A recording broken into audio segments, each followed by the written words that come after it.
Well, it's a real pleasure to be here. The title of the talk is Why Economics Matters, looking at the global challenges through an economic lens.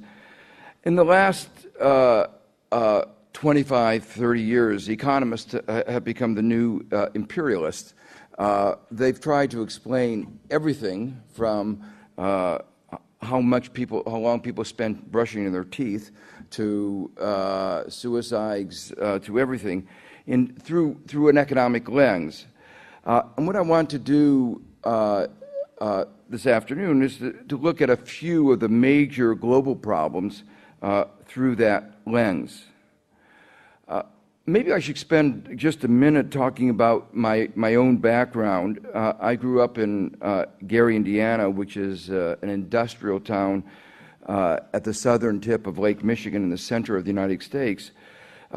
Its history, in many ways, mimics the history of industrialization. It was founded in 1906 as a company town. In fact, the name of the town, Gary, was after the chairman of the board of U.S. Steel. It grew very rapidly and then declined very rapidly with the deindustrialization of the United States. So now one of its major industries is having movies where they want to have a setting that looks like a war zone, like Somalia, but a little safer, not much, but a little safer than Somalia. So you can get the bombed out buildings, the devastated landscape, without having 100% probability of being shot. Growing up in that environment, I saw very, very clearly problems of periodic unemployment, business cycles, which led to booms and then busts every 5-6 years, massive poverty, economic discrimination, segregation. And then when I went to graduate school at MIT, I was taught models, and I was not alone, and this is the standard economics. We were taught models that the conclusions of which were there was no such thing as unemployment. People who were unemployed were just enjoying leisure. And if they were unhappy, it wasn't a problem of economics, it was a problem of psychiatry.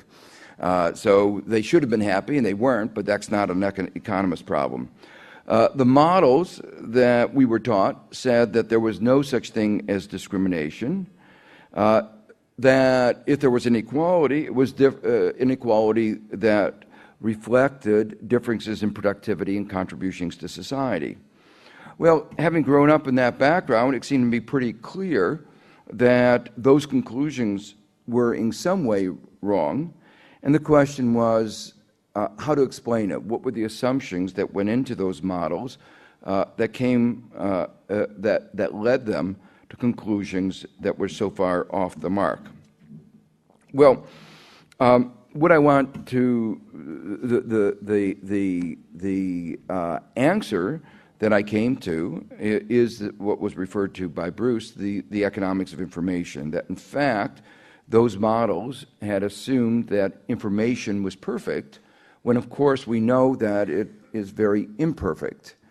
Now, it wasn't that economists are so stupid as to really believe that information was perfect, but they hoped that the models that they used, where they assumed perfect information, would give a good approximation. It was too difficult. They didn't understand how to model, to mathematics, model, to think about rigorously worlds in which there was imperfect information. And in a way, that was the scientific breakthrough that was entailed in the economics of information. It helped explain not only the phenomena that I described, but a large number of other phenomena that are also, you might say, very mysterious. There's a large belief by many people that markets are efficient. And yet you look around the world And a very large fraction of the people in developing countries, most of them work in agriculture, and most of the people in agriculture work in a system called sharecropping. And the system of sharecropping entails they're turning over 50% of the proceeds, in some countries it's 75%, to the landlord. And you say that's very peculiar because we complain in our societies of a tax rate of 25%. Here, the poorest people in the world are being taxed, in effect, 50% of what they produce goes to somebody else. And that's even before we talk about other taxes. And the question is, why were these arrangements not only occurring in a few countries, but were actually pervasive throughout the world? And the economics of information provided part of that, that one needed incentives, and that sharecropping provided incentives, even if it resulted in because you couldn't monitor, you couldn't observe exactly what they were doing, and there was no other way to do it. Well, the one thing that most economists agree on, the story about economists disagreeing is true, but the one thing that economists agree on is that incentives matter. And we've just been through a very interesting episode, the global financial crisis. Here in Australia, you don't really understand how bad things are in the rest of the world, and you take it often for granted that because things are going well here, they're going well in the rest of the world, and that it's just obvious that they should be going well. Well, two things I should mention. First, one of Australia's contributions to the global financial crisis is the acronym GFC, which is now spreading around the world, although one interpretation is now they're calling it the North Atlantic crisis because it hasn't come to the Southern Hemisphere. The other aspect of it, though, is that it wasn't just a matter of luck that you were spared the ravages of the global crisis. You had the best designed stimulus package of any of the advanced industrial countries, and it worked to prevent the consequences of what was a global meltdown. Now, I've written a great deal about the causes of that global meltdown, but a crisis that carries with it a made in USA label. But one aspect of it is incentives. And this is a little bit peculiar. You can say, well, I thought incentives were supposed to make economies behave well. You look at the incentives of our financial structure, and they had incentives that led to short-sighted behavior and excessive risk-taking. Before the crisis, I used to joke that I was worried that if we didn't have a crisis, we would have to rewrite our textbooks because the incentives were so clear that they would lead to excessive risk-taking. It wasn't evident at that point. I could see it coming, but it wasn't evident to most people that there was this excessive risk-taking. And if there hadn't been that excessive risk-taking, it would have meant that individuals faced with incentives for bad behavior didn't behave badly. But now we can feel relaxed. They actually did behave in the way that our incentives encouraged them to. They did behave very recklessly. Unfortunately, we are all bearing the consequences. When Alan Greenspan, the chairman of our Board of Governors, Federal Reserve at the time, said he testified before Congress and gave a mea culpa, I was wrong. What he said was, I was surprised that the banks didn't manage their risk better. I assumed that they would. But my reaction is I was surprised that he was surprised. Because looking at their incentive structures, as an economist, seeing this through the lens of economist, you would say this is exactly what you should have expected. Now, there's a deeper question, and this is always the case in economics. Every answer gives rise to new questions. Why were there these distorted incentives? And that's a longer story. I encourage you to buy the book to get all that. But the basic point is 20th and 21st century economics is very different from 19th century economics. 19th century economics, our image of a firm is the firm is managed by its owner. But in 20th and 21st century economics, most firms are managed by people who don't own them. There is what we call an agency problem. And therefore, the owners don't bear the full consequences of their decisions. Many of those in the financial markets did very well. Even after the crisis, they walked away with millions, millions, and millions of dollars. But the shareholders and the bondholders, the people who owned the firms, the banks, in many cases, didn't do so well. And that's an example of a separation of ownership and control, a problem of corporate governance, in which actually Australia is one of the better countries in the world, and is an example to which other countries look. There's still room for improvement, but the problem of corporate governance in the United States is much, much worse. Well, one of the general themes that I mentioned before is, as I was growing up, saw poverty, a high degree of inequality, and the standard argument had been that this can be explained by the fact that individuals who are more productive get higher income. That's how we can interpret the inequality we see in our society. But the crisis has not only shattered the economy and left devastation in its wake, it's also shattered some important ideas. Because what we saw in the crisis was that the bank officials who had contributed to the destruction, you might say, of the global economy, had led their firms to have massive losses.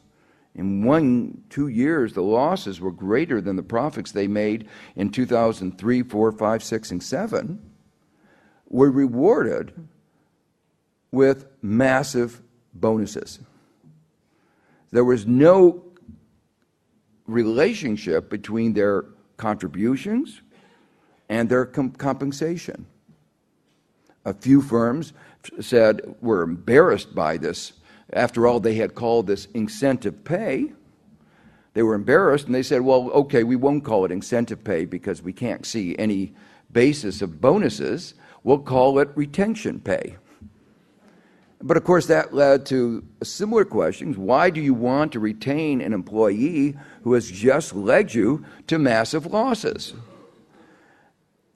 And this particular episode has now really raised some very deep questions about the origins and consequences of the inequalities that have marked our society. Well, I want to, in the few minutes that I have this afternoon, talk about a couple of the major global problems facing the world. I want to begin with a problem that might, at first blush, might not seem an economic problem, but needs to be seen through an economic lens, and that's global warming. I was on the Intergovernmental Panel on Climate Change that did an assessment of global warming, including its economic impact, in 1995.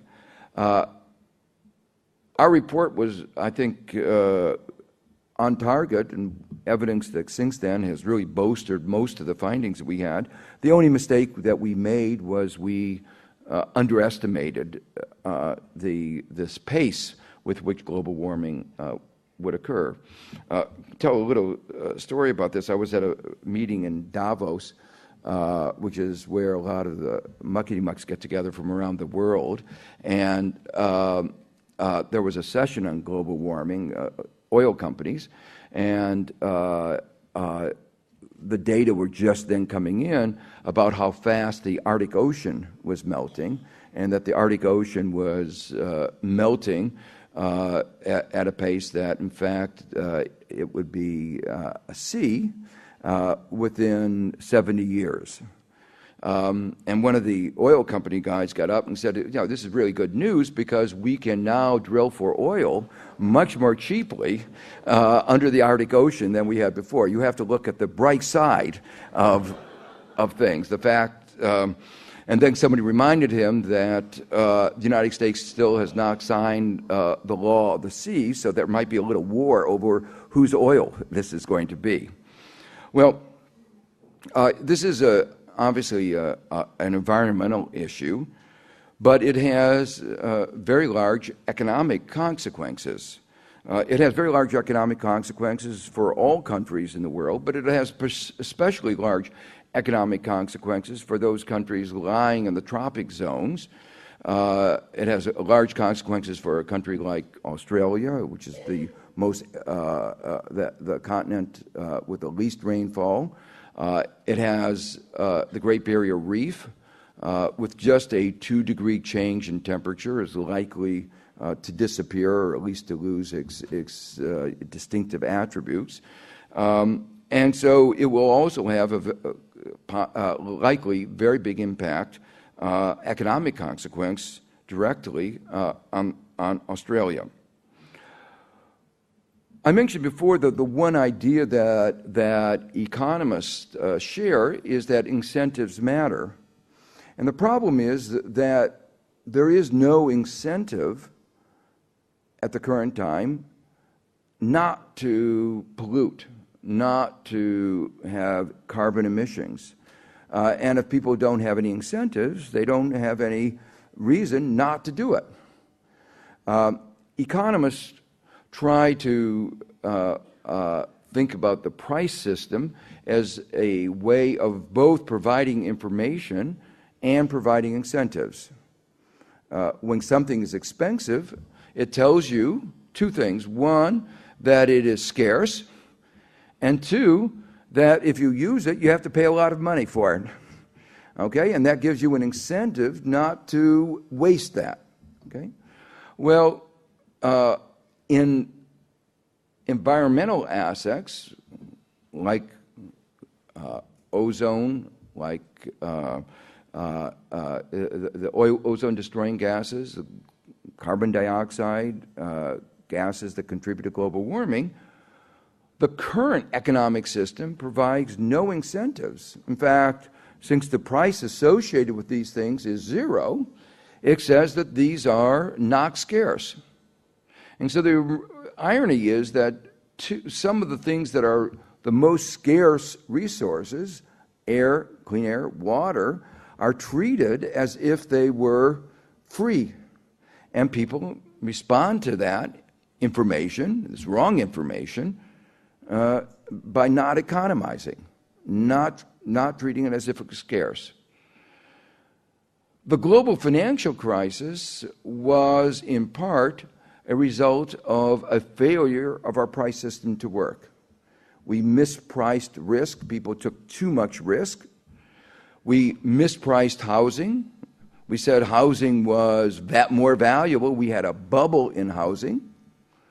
But the world has been mispricing environmental assets. At some point, we will have to reprice these. The reality will intrude, and there will be an adjustment of those prices. When that happens, there will be a very serious crisis. Those countries that take the lead in responding to this and beginning to price this asset, which is scarce, will have the incentives, will develop an economic system that treats these resources as scarce in the way that they really are. There's another aspect to pricing, to indication of scarcity, to this information, and that is innovation.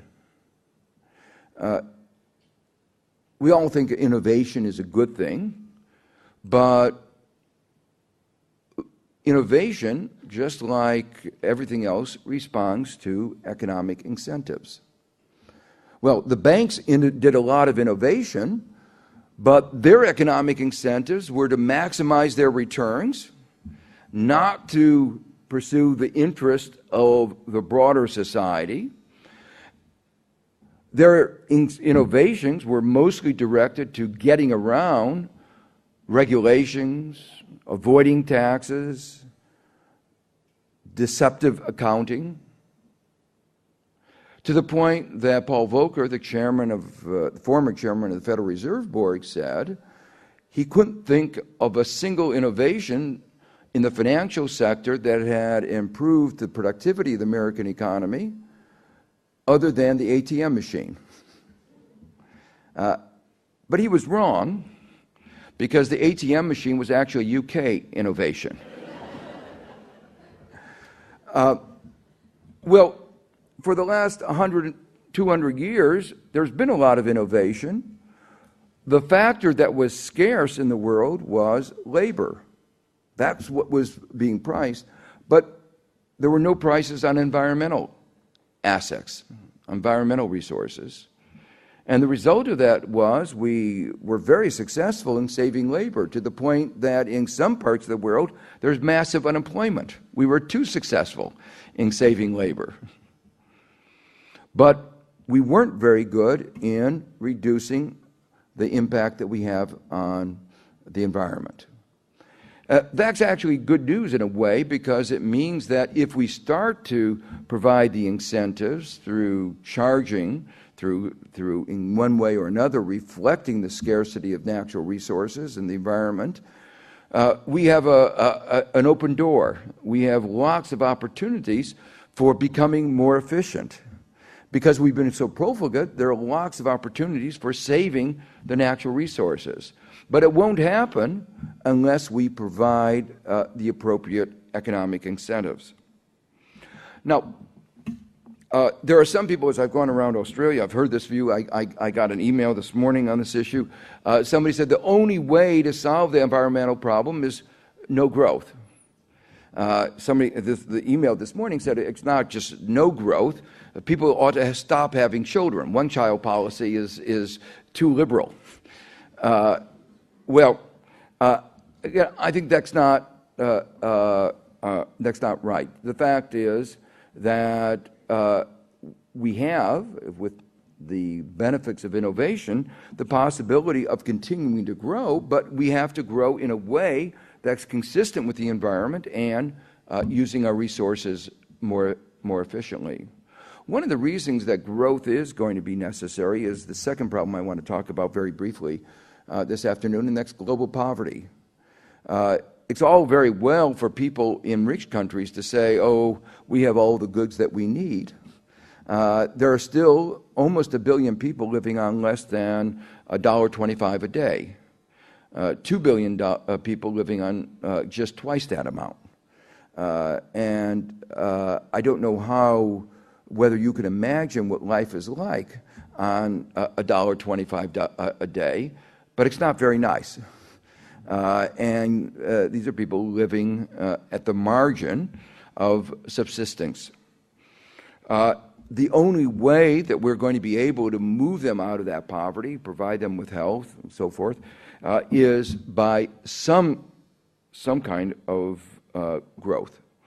Now, when I spent a lot of time in the developing countries, and one of the things that one notices is that the people in these countries work very hard, in many ways much harder than we do, and yet their compensation is much less. And that's obviously a deep and important question of why is that? And a question economists have spent a lot of time thinking about. Part of the reason is that these countries have less resources. They have less capital. In many cases, they have, almost all the cases, they have less education, less human capital, as we call it. one of the things that increasingly we've realized is that what separates developed from developing countries is not only a gap in resources, though, but also a gap in knowledge. In many cases also, they don't have access to health care. And the result of that is they get exposed to diseases that leave them weakened, unable to be productive. What I want to emphasize this afternoon, though, is that all of this is very much affected by the international rules of the game. That these rules affect their access to resources, affect their access to knowledge, affect their access to health.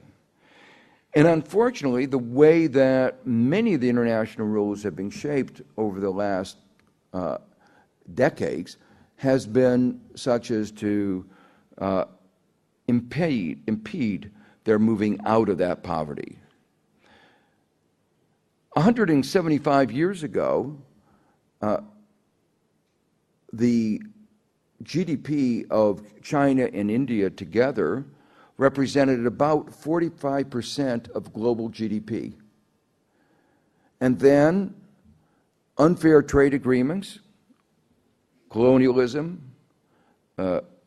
oppression of a variety, imperialism of a variety of kinds, and domestic problems in these countries combined to have these economies stagnate while Western Europe and other parts of the world grew, to the point that by the beginning of the 20th century, and even by the middle of the 20th century, India and China had together only about 8 to 10% of global GDP. What's been happening in the last 2 decades, 3 decades, is a restoration, in some sense, going back to a more normal situation. We've been living for the last 175 years through a very peculiar situation.